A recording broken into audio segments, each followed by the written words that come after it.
Yeah, let's see. Yeah, there you go.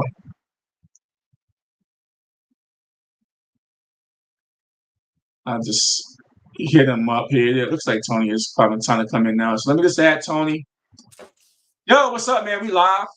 We already What's going live. on? What's going on? Yeah, Yeah, nothing much, man. I had to get the kids ready for bed. So Yo, man, that's life, man. We got to do things we got to do at the crib first before we can have our fun, right? And so, I was just talking a little bit about the Super Bowl and stuff, and talking about how the Seattle Seahawks beat the hell out of the Patriots, and just an amazing thing. And I thought that the training wheels was, they had the training wheels on Drake May pretty much for 3 quarters.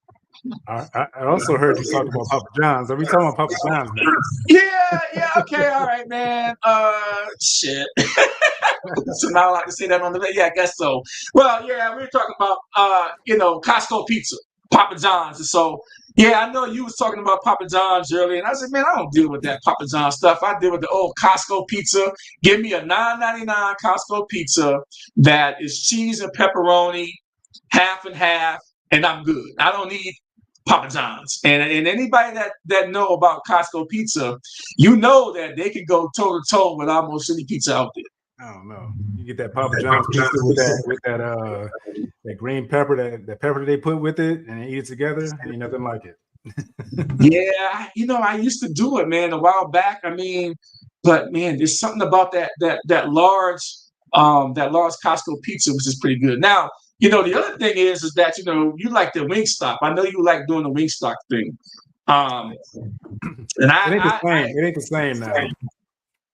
Yeah, because I know a lot of people was rushing the Wingstop, and I kind of do Buffalo Wild Wings too.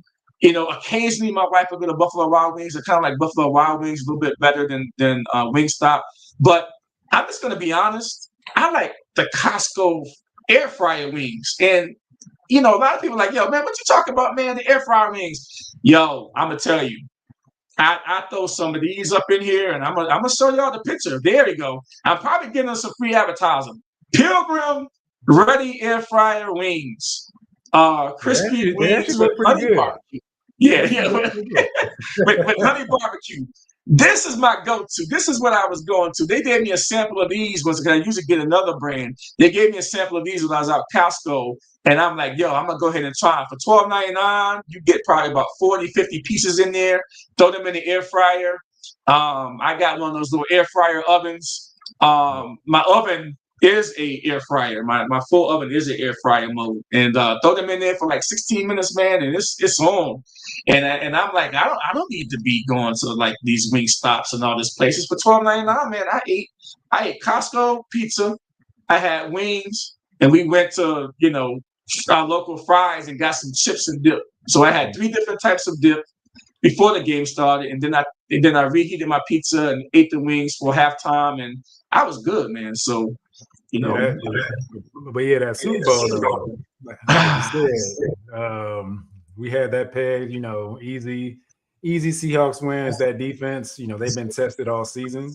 When you play in the NFC West, it's like you got to go through a gauntlet to get out of there. And Patriots, they I don't know, they ain't there yet. I don't know if it's the quarterback kind of was a little suspect, but I feel like they haven't been tested really all season. And that's what I wanted to talk to you about. We didn't get on Tuesday, so that's why right. I was like itching to get on and talk about that. Mm-hmm. Papa John's piece of garbage, man. Hooper fans, I hear you, Hooper fans. I told you, brother. I hear you. Hey, when I played basketball in college, I would eat a whole pie, and after playing basketball practice and stuff like that, I eat a whole Papa John's pizza. That's what we had in Tiffin, Ohio. I went to a small D2 school, so let's see the concession stand at the concession stand, Costco. Yep, there you go, right there.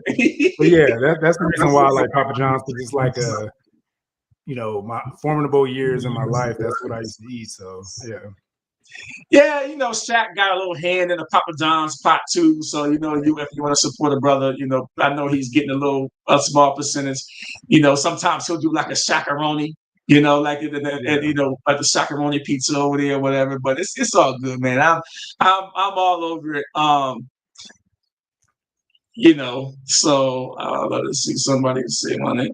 I don't know, man. Some of these comments are wild tonight. What is it It was about? like, yo, man, they say your name, man. What's going on?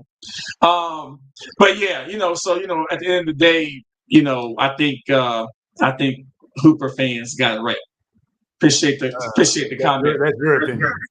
Yeah, he good because he said it was garbage, and You then probably he's like, paid him to come in here and say that. nah, I didn't tell him to come in and say it. He said it was garbage, so it was kind of cool. It was like, no, man, what's going on? So, like I said, man, them Pilgrim rings. I'm gonna show it one more time. Wingstop or Pilgrim wings at Costco. Go to the freezer section and get those Pilgrim rings. And I'm not trying to get an advertiser for Pilgrim rings at all. I'm just saying that you throw those joints in the air fryer and throw their little honey barbecue sauce on top of those. Man, they so juicy. They already seasoned down. And my wife made a comment. She's like, "Yo, these are good even without the sauce." And like again, I didn't have to pay $40 and go through the cold fries that they give you at Wingstop and all that, So I was good. So yeah, man, the season's over now, and I kind of was just like, looking at the Super Bowl, and I heard some people say this, man, and we got to talk about this. I heard some people say it was the best halftime show ever, Bad Bunny and things like that. And just so you know, guys, like I came from Holyoke, Massachusetts, in Massachusetts, right? Shout out to my hometown, Holyoke, Massachusetts, and I lived in Virginia till I was 15, moved to Holyoke, Massachusetts, and I was there for 20 plus years, through high school and everything there. And it's kind of like a little Puerto Rico, right? It's kind of like a little Puerto Rico. I mean, all my friends are Puerto Rican. I got, a half sister that's Puerto Rican, and I got a lot of Puerto Rican friends. But I'm just going to say this. I didn't understand a damn word that Bad Bunny was singing, right? But the vibe was good.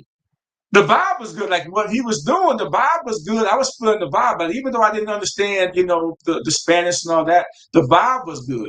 And a lot of people are saying, man, it was the best halftime show ever. I'm not going to say that, right? I'm not going to say that because I believe that if in order to be the best halftime show ever, it's got to be more inclusive, right? People got to understand the language. People's kind of got to understand some things that's being said. You sure about that? Of course it does. Yes, absolutely yes. Like the vibe was good, but I'm even going to put the weekend halftime show a few years ago. Hold on, no, don't switch to anybody else. I want to talk about that. Let's talk about it. So I don't agree with that because I feel like his music is globally like expansive, like it goes beyond the United States.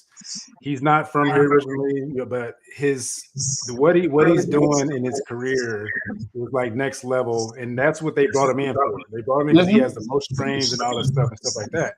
He didn't get all that from making English speaking music, so they brought him in for a reason to be him. Well, he shouldn't have to switch his, dim his light for people that can't speak Spanish. I don't speak Spanish. My wife don't speak Spanish, but we understand the vibe and like what it brought. It was him to be his authentic self. It wasn't the best halftime show ever. It wasn't the best halftime show ever. It doesn't have to be the best halftime show ever, but he still did what he was supposed to do to get his point across and like to bring people together. Everybody was dancing and vibing and stuff like that because I loved it because even though I don't speak Spanish, I used to go to Puerto Rican clubs in Cleveland all the time. I frequent Puerto Rican clubs. I told my wife that was my vibe. Watch it. This is kind of nightcap edition. So Lonnie and Friends is kind of like the nightcap edition. Hey, we ain't talking. We talk about everything. Be careful, brother. You've been married for a while. Don't tell about what happened. She know my previous stuff. I already told her. She know what this is. Hey, you know what it is. Like, yeah, man. Back in you about to slip back into the day, and I'm like, brother, yo, I'm good now.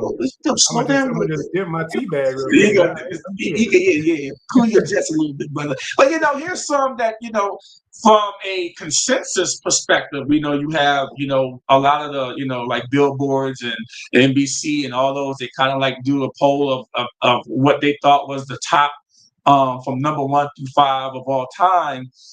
Prince 2007. I'm even not going to argue with that. The Michael Jackson 1993. A lot of people weren't even born then, but I was, right. The Beyonce 2013, and the U2 in 2002 was really good. But the Dr. Dre one, all right, 2022, the Dr. Dre one was off the chain. Like that one there, I would say, man, that's got to be, that's got to be probably top three. But I would say Michael Jackson is the reason why the halftime show came about. You know about the history of it, right? Mm-hmm. The history of, Michael Jackson was the first one to do a halftime show. And it because I think it was, what was it, the Wayans brothers that actually did a show prior to that. It was like separate from the Super Bowl. Everybody had to switch from the Super Bowl to his channel, to the channel of the Wayans brothers. They did like a whole thing from In Living Color or whatever. They did like a halftime show, and it got so many views. So they had to, the NFL saw that, and it was like, okay, we have to, bring the juice pretty much to take that away from them. So they brought Michael Jackson in the first year, and it just blew up from there. So that's crazy. And I think that was 93. That's why. Yeah, was it 93? Yeah. It was the first initial halftime show that blew up like that. Yeah, it was Michael Jackson. Yeah, I remember it. I don't remember it like it was yesterday. That was a long time ago, but it was pretty crazy too. I mean, that the halftime shows are really cool, and I think that's what people really live for. Now, all these alternative halftime shows and all that, that's all whatever it is. Do you whatever you're gonna do. But I stayed for this halftime show. I watched it. The vibe was good. Everything was really cool with it. But if you're gonna say it's the best halftime show ever, I would probably say not necessarily. But I do get it. I do understand it, and I do know what the NFL is doing. Right, the NFL is going to be global. They're playing the most games internationally ever next season, right? They're it's definitely some of the Spanish. They were in Spain this year, and then they're going to be in other places next year. And I know what they're doing. They're going after a specific market, right? They're going after Europe market and the South American market and things of that nature. And I think it's really smart what they're doing because. Even my team gave up. They played overseas in Spain against the Miami Dolphins last year. And so when you have 17 games, you leave one game open. You got 8 games home and away, and then that one game can either be an international game. And I won't be surprised if the NFL at some point within the next 5 years go for a international team. That's what I was going to say too. Yeah, they're thinking about doing that, getting an international team somewhere in Mexico or wherever. But I was going to touch on the Bad Bunny again. If you go back and listen to the words of the songs he was singing, that's where it hits you. There's a guy that actually it's a white guy that actually does it all in English. He sings it in the same way Bad Bunny sings. He does it in the same way, but in English. And it's I didn't see that. Listen to the words. When you listen to the words that he's saying, it's very inspirational. It's very even though it wasn't for everybody, when you actually do your research, then you see okay, this is some real fire stuff right here because it's globally. It wasn't made for just any one person. It was made for them, for the Spanish speaking, but everybody from all walks of life, from China, everybody was watching the Super Bowl, so they loved it. Yeah. So when you say when they say the top 5 or whatever globally, I feel like Bad Bunny's up there globally with it. Well, look at that because nobody else did global. Yeah. Here's the viewers. He's number 1 ever in viewership. Yeah. 135.4 million. He beat last year Kendrick Lamar and Michael Jackson. Yeah, Kendrick was stuff last year, and come in and blow that out of the water. Come on. Yeah, so he topped out. He topped out what Kendrick did last year. So this is viewership around the world, and so you've got Bad Bunny number 1, Kendrick Lamar number 2, Michael Jackson number 3, right? Usher and number 4. Hats off to Rock Nation. I mean, because this is what they're putting out there. They're coming together, putting out the best quality. Even though people may not see it that it's quality, it is quality because it gets the most views. That's all that matters. Views Yeah. is what matter in all of this. So when people like say it's not for everybody, then it's like, so it shows right here that you still got views. Mm-hmm. Viewership is what matters when it Yeah, comes to your viewership's big, and some of the comments coming in, y'all inward know that wasn't the damn best halftime show. Yeah, it wasn't the best halftime show. I mean, Tony disagrees. I tell you, it wasn't the best halftime show ever. Nobody cares about Bad Bunny. Yeah, they do. 135.4 million people. Million people care. Million people care, brother. Yeah. So whatever you're talking about, I don't even want to hear what you're talking about. This is definitely relevant. Yeah, this is relevant. And so that was kind of crazy, and but that was pretty good. Now we have to start talking about this right here, man. I was waiting. I thought it was gonna be James Harden. I'm waiting for James Harden. Nah, it's not. We didn't really say you could throw James Harden in there if you want to, but we have to talk about nearly 1/3 of the NBA is engaged in the epic takeoff, right?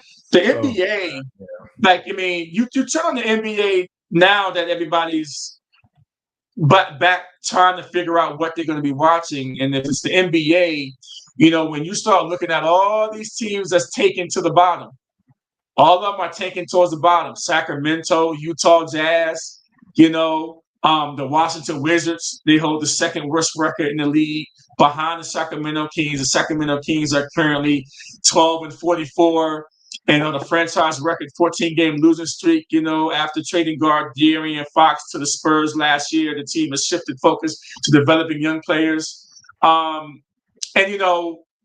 looking at the Wizards, who just made a crazy trade, for Anthony Davis. And so they're just saving these guys, stockpiling them, for next season, for their run next season, hoping that they get a top 5 pick next year. And, with 14% odds, them in Sacramento have 14% odds of getting the top pick. But we saw that last year that it didn't really matter about the odds because, who got Cooper Flag with the least amount of odds was the Dallas Mavericks. Yeah. Right. But this is disappointing to see. Now you turn on the NBA and you have a third of the league tanking, including Indiana Pacers. Indiana Pacers, the Brooklyn Nets. I get it. The Indiana Pacers, they don't have their guy, right, with Tyrese Halliburton, trying to come back from injury. But, this tanking thing has got me really crazy because a lot of people spend their money to come to see these players and either they're not playing or they're tanking, and the experience of the NBA is gonna lose a little bit of its luster if you keep paying for stuff and these teams are tanking and the stars aren't playing. But do you know where it started? What team started all this? What team started it all? Yeah, what team started tanking and I don't know, but I'm sure you're gonna tell me. It was the San Antonio Spurs. Mm-hmm. When they got David Robinson, Tim Duncan, in that same, they got them, they tanked those years to get those guys. And that's where it started. Then the low management started with San Antonio Spurs. Yep. Popovich. So all of that is starting to come to fruition. All these teams are doing all the stuff that Spurs started and all that stuff, and not putting it all on them because nobody had to follow them or whatever. I mean, but it's what they were doing. But the way the league is, especially with the fantasy implications, people don't want to play fantasy anymore because they don't know what the product is going to be. So it's because I play fantasy. I play fantasy. Yeah. So when I play NBA fantasy, there's guys that the game will lock, and they wait till after the game locks to say this player's out, and that should be against the law. Oh wow! I didn't know that. So that happens, and it's so that should be illegal. They shouldn't be able to do that because they know a lot of the viewership comes from people playing fantasy sports. Mm-hmm. No matter what they feel about it, how the coaches feel about it, it's still a part of the game and how you get paid. Right. We get more viewership. That's why your TV deals go up. because more people are watching because of fantasy. Fantasy was the big thing about it because everybody that didn't like to watch basketball, they're watching it now because they have to because they have money on the line. Right. So with that being said, I feel like they need to get that. They need to get it straight. They need to figure out a way to not reward tanking. They need to start with like maybe the top 7 to 10 teams. They get something.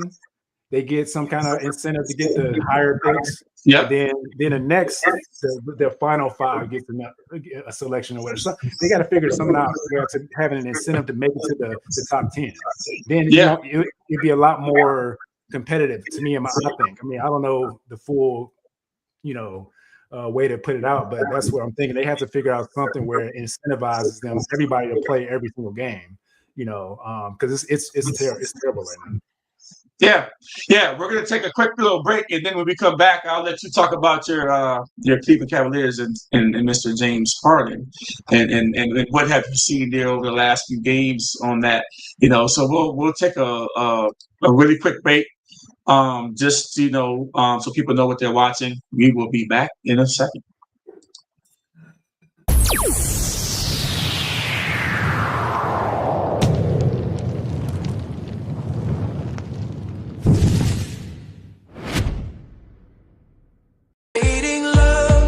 This crazy life race, and Lonnie and Friends, you'll always have a place. So as we close this chapter today, remember we're here, come what may. Lonnie and Friends, with life to impart, in the heart of the struggle we play our part. Through laughter, through pain, we thrive and ascend. Join the movement, on us you can depend. Welcome back. This is the Lonnie Friends podcast. I'm here. We got my boy Tony here. He's in Texas. I'm in Arizona, and we're just talking about random stuff, man. There's no NFL. A lot of teams are tanking in the NBA, and we just here just talking about it, and so I know there was a big trade, recently a couple of weeks ago, and now James Harden is on the Cleveland Cavaliers. And Tony, being a Cleveland Cavaliers fan, what have you seen over the last 2 or 3 games that you've seen James Harden play, and just how the team is adjusting to his presence? Well, I see. This is what we talked about on the last podcast talking about James Harden. I knew this is what was going to happen. He's going to need a facilitator coming in. This is what I saw from watching him play at previous teams. He usually comes in and do what they're missing, like the facilitator and stuff like that. And he's making Jared Allen play really well right now. Jared Allen had some big time points over the last 3 games, and James Harden is pretty much facilitating everything. And last game he had 13 points, 11 assists and stuff like that. So he's not going to score like people think he would. Thought he was going to do. He's playing a role. He's figuring out what the team needs, and he fills in and does it. So, and he's the quickest right now to get. I think it's 50 points and 25 assists, something like that, on the team in the first 3 games. He's the quickest. There was a stat, in the first 3 games. Oh, okay, yeah. He's got like 25 assists. He's just, the last game against the Wizards was, right now, 28 minutes, 13 points, 4 rebounds, 11 assists, and then he had like, in 36 minutes, 22 points, 10 and 7 against the Nuggets, and that was a win. Right? He even had 3 blocks in that game. So he's making immediate impact. He's gonna do that. You worry about him. Does he disappear in the playoffs? How does he play coming down the stretch? Does he disappear in the playoffs? Does he? How does he play overall? But we knew he was going to come in and do his thing, right? But again, he played 2 of the worst teams in the NBA. All right, his first 3 games, Sacramento and the Wizards. And he did throw some shine at Denver, right? He had 22, 10, and 7, but the other 2 games was against the worst teams in the league. But that 22, 10, and 7 is what matters to me. Like that going Yeah, forward, yeah.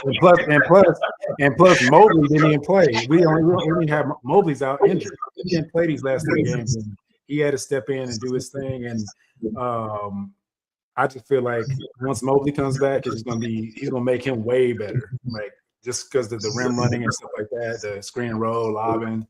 You can't double anybody anymore because Mobley can actually step out and shoot a 3 too.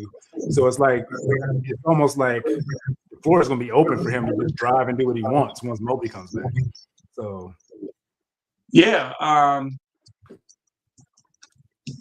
Everybody's starting because it's All-Star weekend here. It's the first time LeBron James didn't get the All-Star game because he didn't play enough, right? I guess they got a rule that you got to play at least 78? No, it's 68 games, I think, in order to get any awards, MVP or anything, all NBA and all that.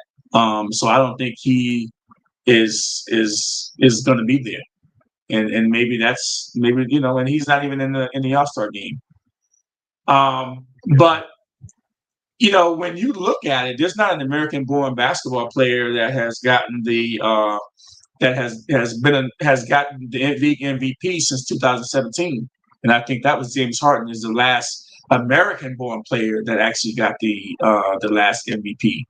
Not talking about American-born. So we have like a 8-year run with no American-born MVP because the game is truly international, right?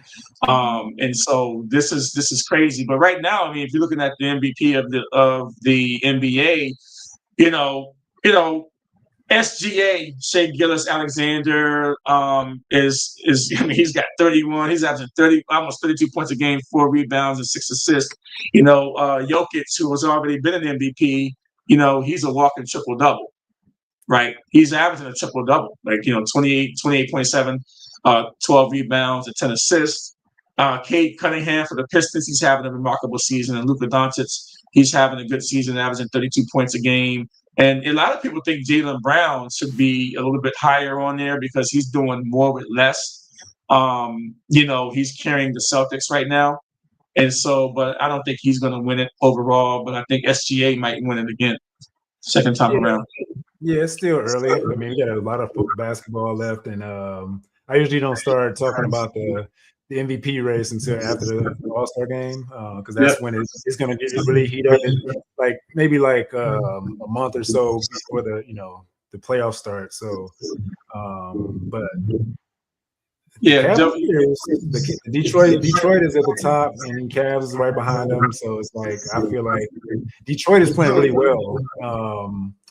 They got into a scuffle the other night, though, but I don't know if you saw that. Yeah, that was crazy. It's a suspense coming out of that one, too, 4 games. I thought some of these guys should have been suspended longer. But I guess that's precedent, right, for what happened. I mean, you start coming off the bench. I think I forget who came off the bench and threw a punch. I think he's got the most games suspended. But yeah, it was stupid. The Hornets and they shouldn't even been in that situation. But when you swing on somebody or mush somebody up in their face, these are grown men, man.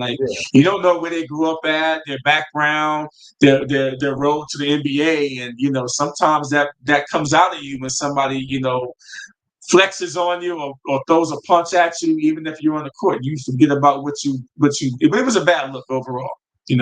I'm just glad it didn't filter out into the fans and security was on top of it. But people were still chasing people, in that game to try to get a punch in, which is wild. Yeah, so that was pretty crazy. Looking at AI entertainment. Let's talk about that. AI entertainment is here in 2026. Almost everything is AI right now, and you don't know the fakes, the reals, or whatever that's AI. And I think a lot of people feel threatened by it. But I'm telling everybody, look, if you need to really start to embrace anything AI because it's here. It's already in your Google searches. It's already doing everything on your phone. It's AI. Now you have the AI music. You have, movies that are AI. And it's kind of like reminds me of electricity. If people know the history of electricity, when electricity first started, people were doing candles, and then electricity comes on, and then everybody's going crazy over electricity. Like, oh man, people are scared of it. This is just another progression in society that we got to get used to. It's already been here for what, 3, 4, 5, 4, like at least 4 years now, but now it's relevant everywhere. Like it's entertainment and music. Even a lot of the music celebrities have said, "Hey, we're going to be using this for our beats. We're going to be using this for our voice. We're going to be using this for everything." And so, AI entertainment is here to stay. Once the genie got out the bottle, you wasn't putting this AI thing back. And it's incredible because we make advertisements. I've used AI for advertisements, music, and all kinds of different things. And so I think that's a big deal. Yeah, I have too, for my YouTube channel and stuff like that. But I feel like it's the only reason why I didn't like, you saw the commercials that they had for the Super Bowl, right? A lot of them were AI, and I was like, it was kind of threw us off because it wasn't the same. The history of the halftime funny shows wasn't there to me because there was a lot of AI stuff, and it was like that. I couldn't even hear if it was funny. I couldn't hear it because I was just looking at how AI was like already in the commercials already. I'm like, I didn't like it. I'd rather have the real people doing those commercials and stuff like that. But I digress because I actually offer AI services with the business that I do. So I can't really talk bad about AI because AI, like you said, is going to be here. There's a lot of people that like talk about my, my Cleveland Browns GM on my YouTube channel. How it always like, make light about the Shedeur Sanders situation or whatever. But I would always say, like, instead of talking bad about it, start learning it because it's going to be in everything. The prompts and stuff. Yeah, the first step to knowing that it's AI is that's the first step. It's AI, so now learn more about it to get it better. So don't run from it, embrace it. Yeah, it's going to be around. Don't run from it, embrace it.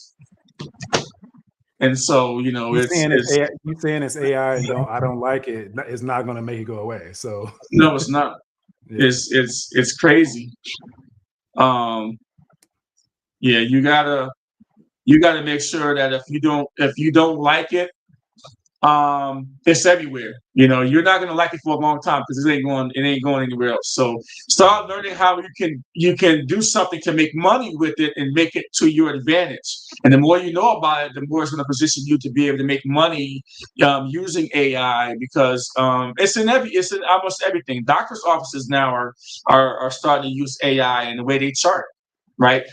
So it's, they basically come in, they sit their phone down and they record the conversation. The AI tells, hey, this is what the diagnosis should be. It goes into your chart. They can even now, and obviously the doctor has to approve everything that goes into your chart, what the AI does. But just think about that. You have millions and millions and billions of information and data points for AI with doctors and medical and everything like that brings everything to the forefront and is giving you diagnosis and everything like that. So AI entertainment is here, even in our doctor's offices, even in our homes right now, our television sets, your phone.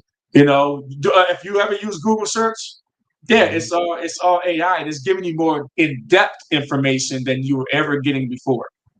Yeah, and it helps you streamline your business because you can have a AI person answer the phone for you when you're off work. Like when you're not at the office, they can answer calls, book your calendar out, and do so many different things that helps your business grow and thrive, and it takes the pressure off your staff. So that's another good thing about AI. So it's a lot of good things coming out about it. There's some things that I don't like about it, but there's a lot that I do like about it. So you say it's more good things that you like, more good things or more bad things that it's kind of a balance. It depends on if it gets in the wrong hands, that's going to be bad. But when you utilize it for business and like doing it the right way, that's what I'm all about. But when people try to use it for the bad stuff and like create these different things, I'm not going to even say it because I don't like what I saw previously.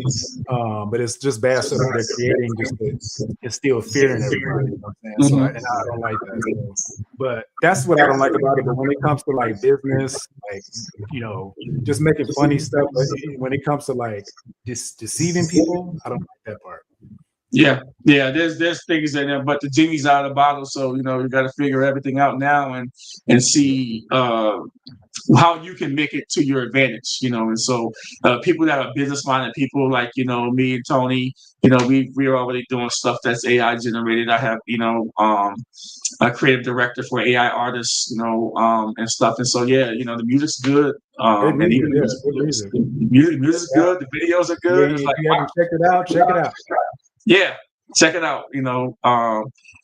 Calla Rain, she's on YouTube now. She's got 2 songs out, top 50 on the Disco Kid list, and so she's been holding steady. AI music is gonna be there, and a lot of artists don't like it, but then a lot of artists is gonna say, "Hey, we don't need a band," and it's gonna hurt some jobs, right? It's gonna hurt some feelings out there, but it's not going anywhere. So just find a way to use it. Yeah.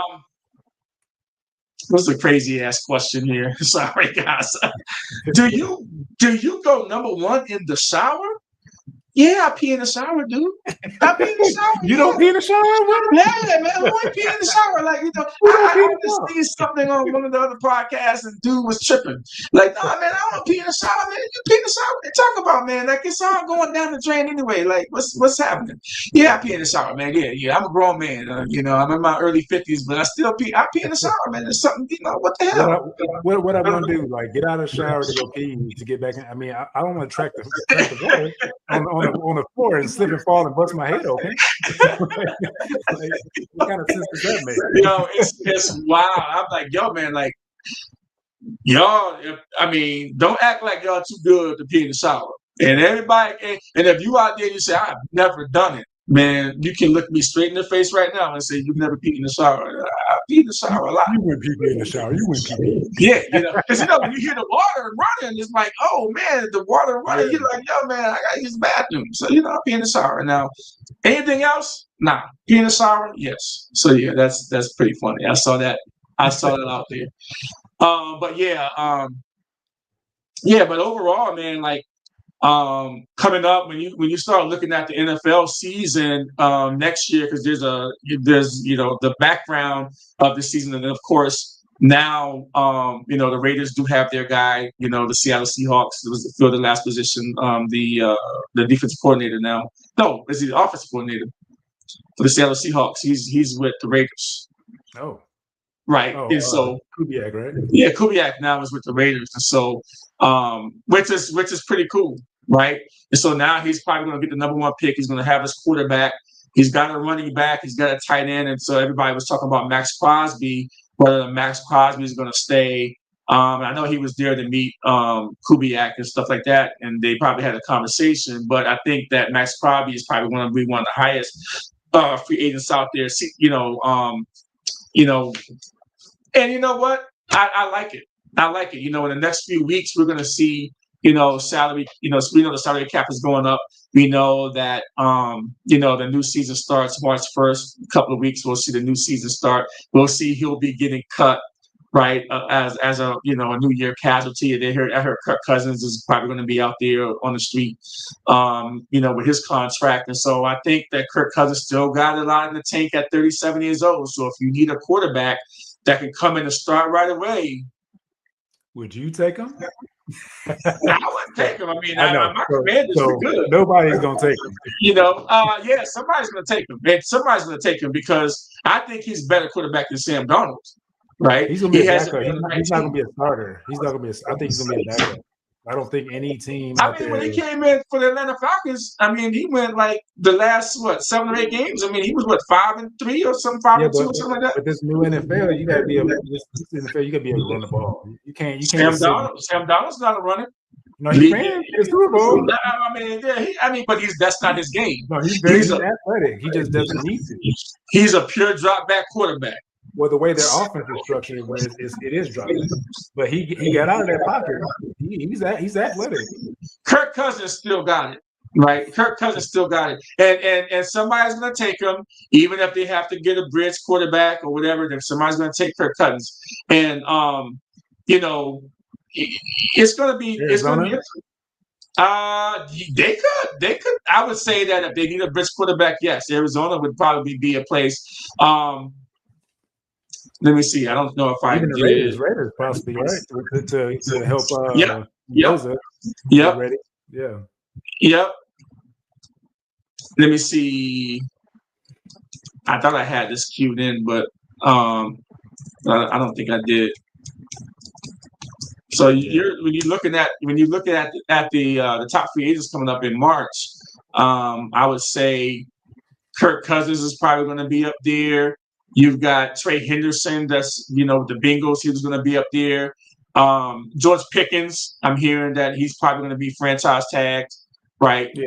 But Trey Henderson, you kind of wonder is 39 sacks over the last 3 seasons. He was kind of hurt, kind of like the end of last season, right? Towards the end of last year. He's probably going to be 31 years old. You sign this guy to, you give him 30 million to come off the edge at 31. I'm not quite sure you're going to do that. But he is a free agent out there, and he had wanted to get out. He led the league in sacks, I thought, 2 years ago, right? Well, Garrett has been leading the league in a couple of years. I don't know. Yeah, maybe he did. Yeah, maybe 1 year, but it's been Myles Garrett the whole time after that. So. Yeah, Myles Garrett, he's been dominating. I think I saw a podcast with him and what's his name? He was on the pod. Wasn't he on the podcast? Oh, with Parsons. And Parsons was saying, "Hey, I do it all." And Myles Garrett said, "Wait a minute, time out. Whoa, I don't know if I can like, get with you on this. I'm the sack leader." And so Parsons was kind of saying, "Well, yeah, for now, right?" He says, "But I can do it. I can do everything." What do you think about this? The top two to me, because I know George Pickens. I think they already said he's going to get a franchise tag. Man, that's going to cause a problem because to me, the top two free agents that I'm looking at right now is Kenneth Walker and Breece Hall. I want Breece Hall. Breece Hall needs to go somewhere else. I need him with the Commanders. We got money to spend. Yeah, that would be a nice spot. I need Breece Hall with the Commanders. Okay, he got juice. He got so much juice, man. I need Breece Hall with the Commanders. He's so versatile, and he's a really good player. He's just been with a bad New York Jets team, but I think I'm probably giving him a nice $12 million a year contract because he's still a young guy, and I think that 1,300 yards plus from scrimmage in 3 straight seasons. Breece Hall is, he's just so dynamic. I'm definitely want him. Yeah, I can think a good team is going to fight for him. But I think Kenneth Walker. I think that Seattle's going to battle to keep him, or they might even franchise him. Yeah, but the reason why it's been hard for him to sign a contract, I heard that they were saying because Charbonnet is there. Charbonnet is he's really good. But the injury actually helped catapult Walker to the forefront. Like, okay, this dude needs a contract. Who's going to give it to him first? Who's going to battle? Because I mean, he has juice. I used to have him in fantasy football. He used to get hurt a lot because he had to do everything by himself. But when Charbonnet came in, it helped them his workload and everything. So I feel like they don't want to get rid of that. I feel like the Seattle Seahawks will give him everything he needs and wants. But Charbonnet has an ACL though, right?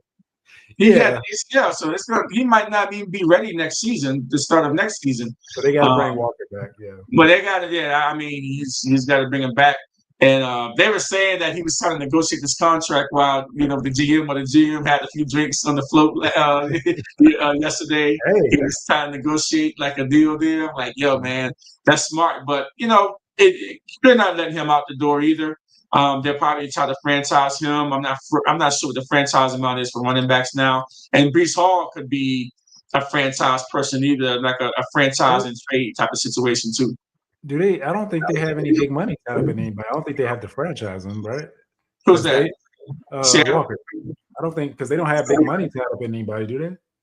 Well, yeah, I do. Well, if he doesn't want to sign, he's going to want. He's going to want at least $12 million. Yeah.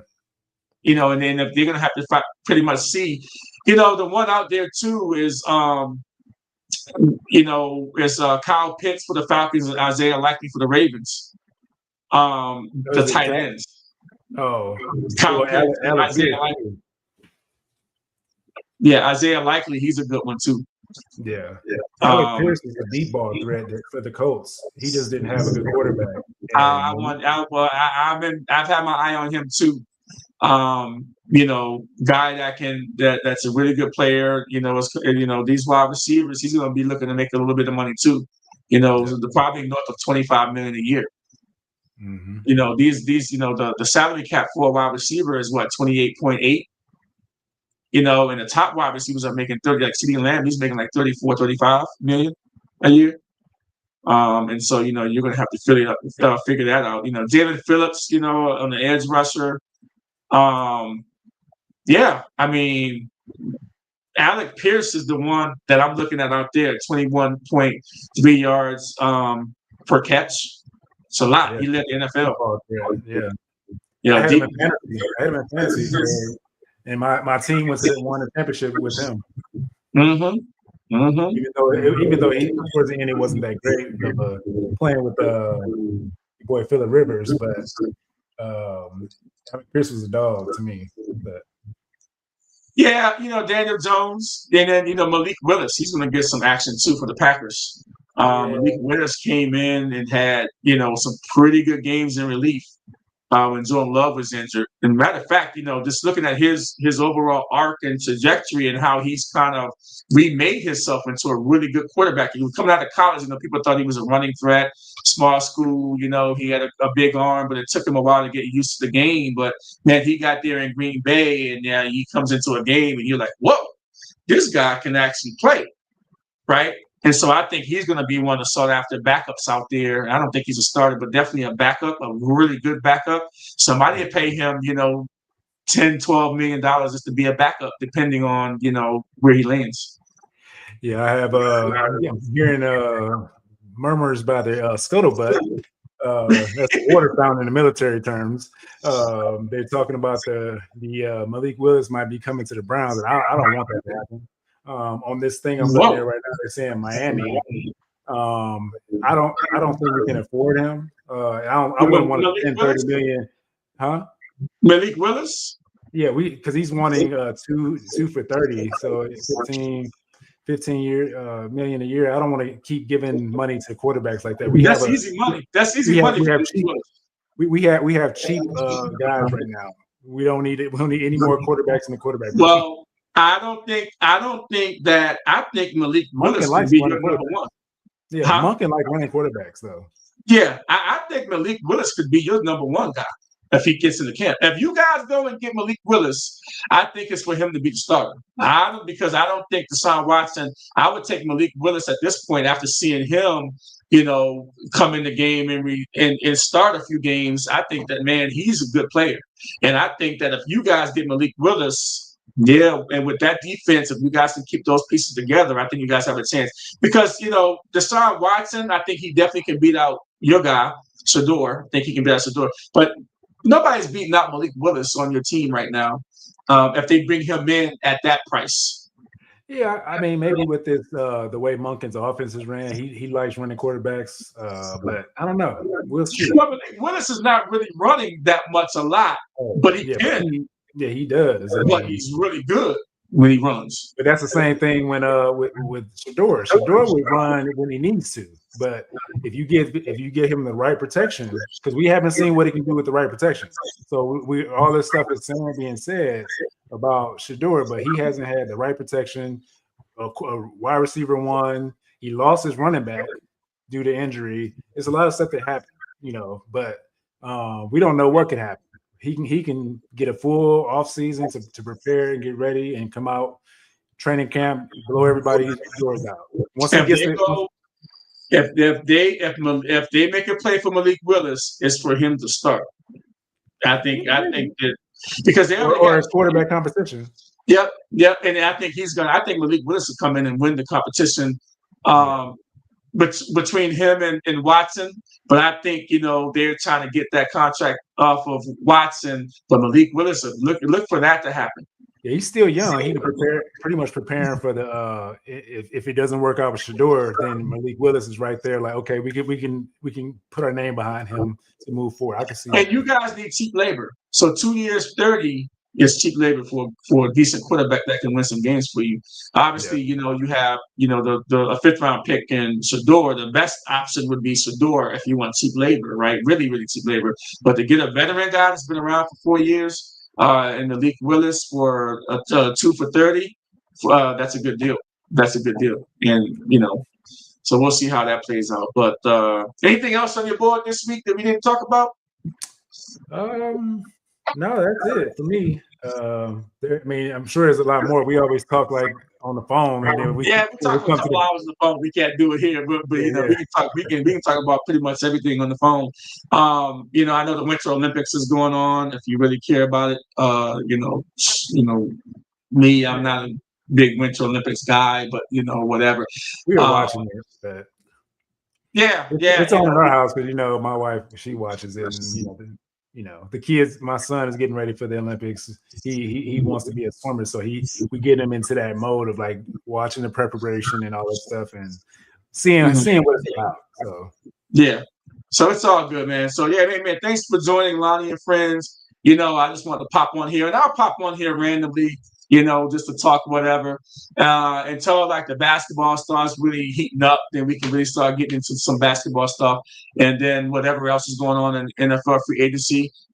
Baseball season is starting too. I mean, I'm not a big baseball guy, but in Arizona, if you guys live in Arizona or in Florida, the city that I live in, we have the Cactus League out here.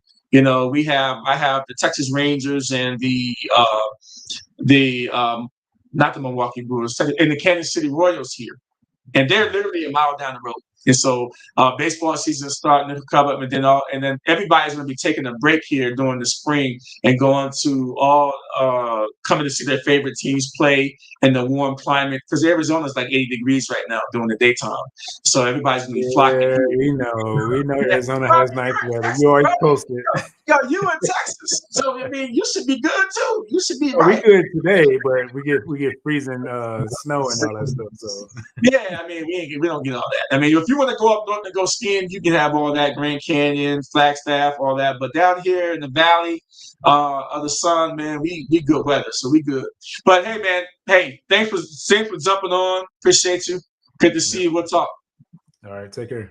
All right, you too. Peace.